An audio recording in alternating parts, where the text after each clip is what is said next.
is still going to be a problem.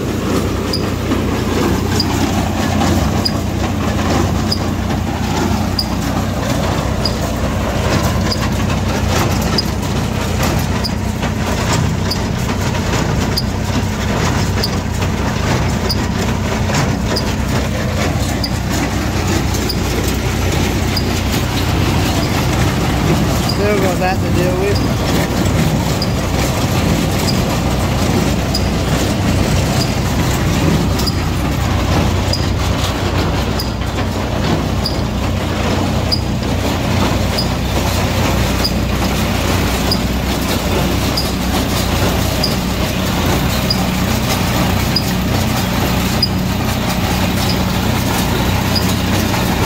See how it pauses? Because that pulley's loose, belt's loose, pulley's wobbly. I've got to tighten that chain. I think I'm going to have to take legs out.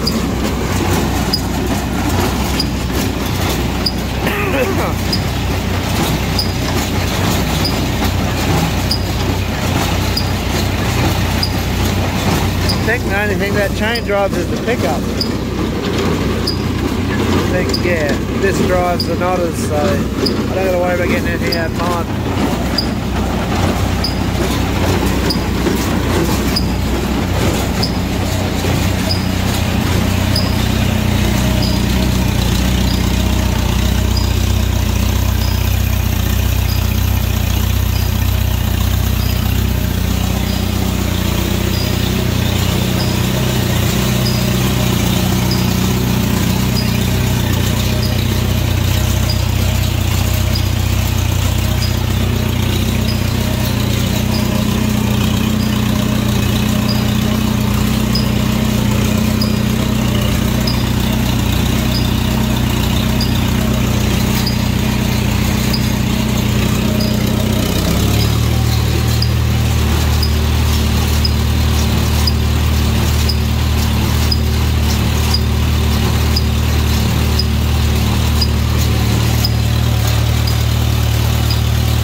Every now and again this PDO shaft kicks out of gear. It may not have been used at all or a lot, but I think people have been pulling it into gear without it being stopped properly and the dogs are worn in it. So when it's light loaded like this, sometimes it kicks out.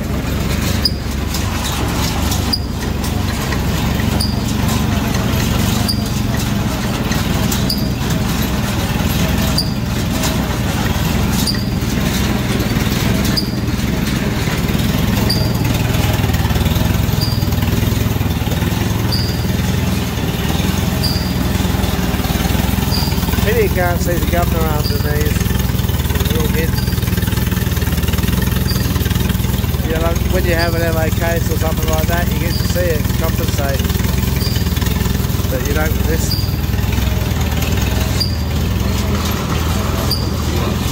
Alright, I'll climb up there and drop it out of gear.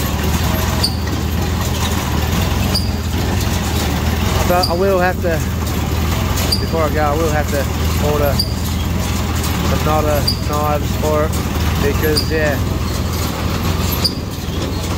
I'm a little worried about this here too.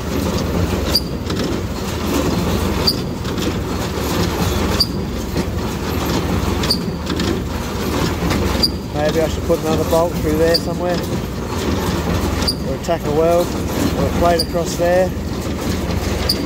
I don't know. Or maybe I just don't worry about it and see what happens. It is getting a bit rusty up there, a bit rusty down here.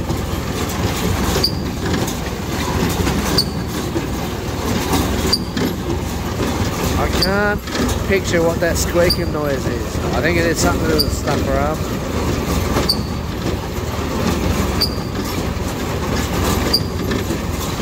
But if it's rubbing, I can't see where it's rubbing.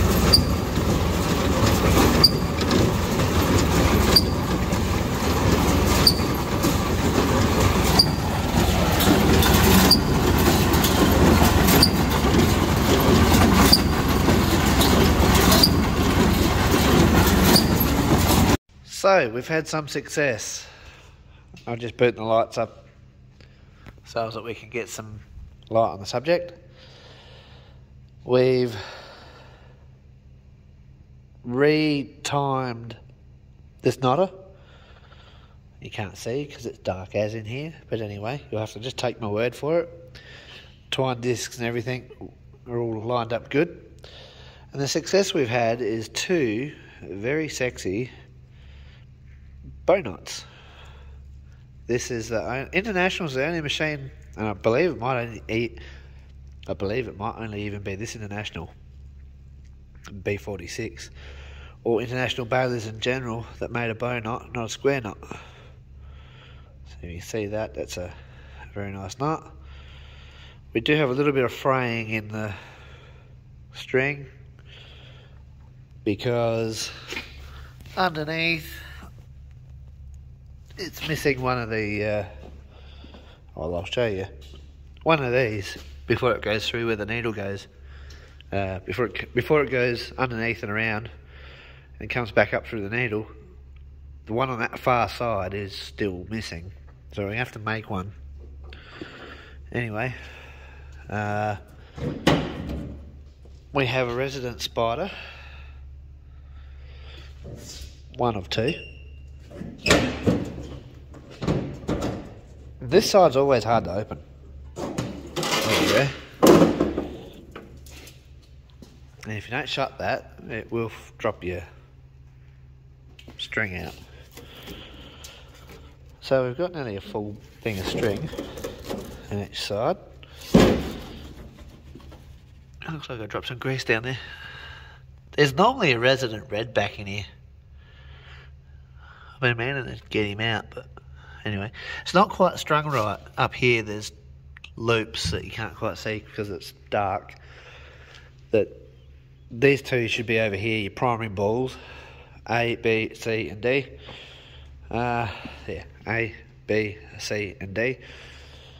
Anyway, and obviously this one is supposed to do this side, and this one, which should be there, is supposed to do that knot.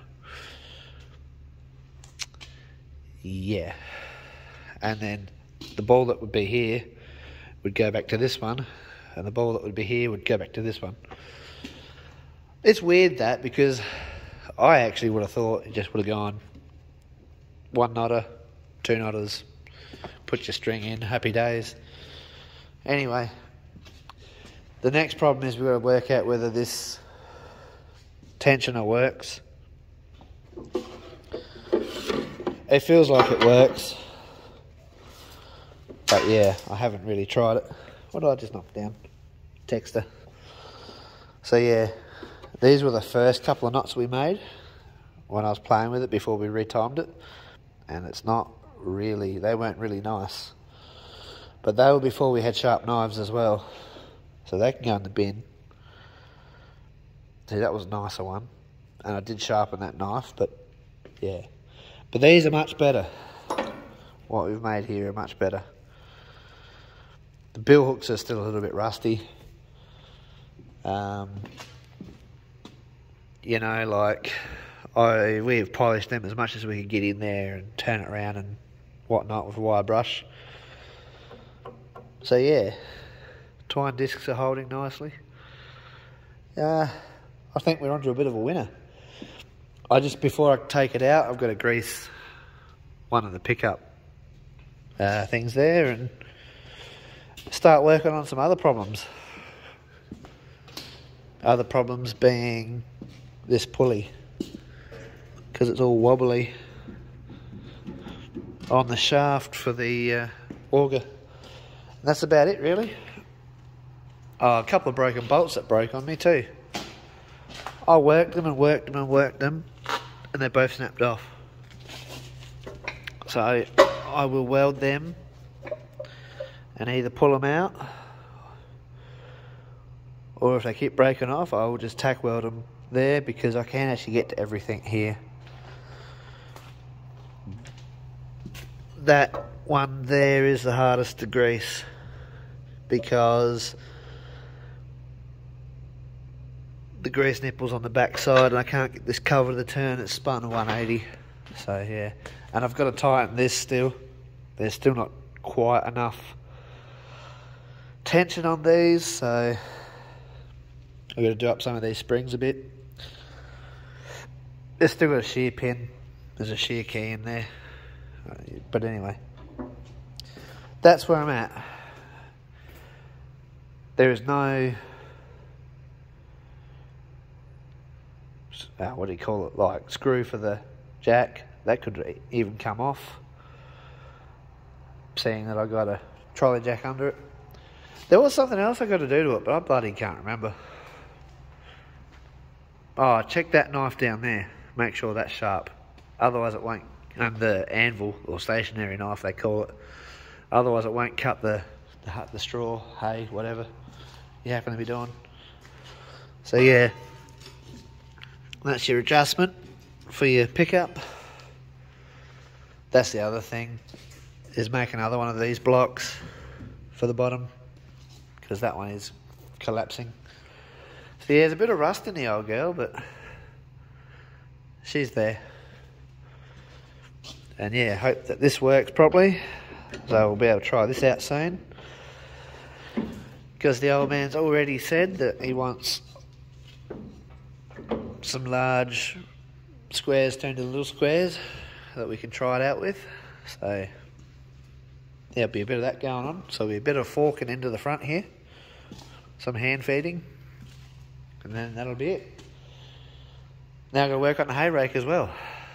Happy days.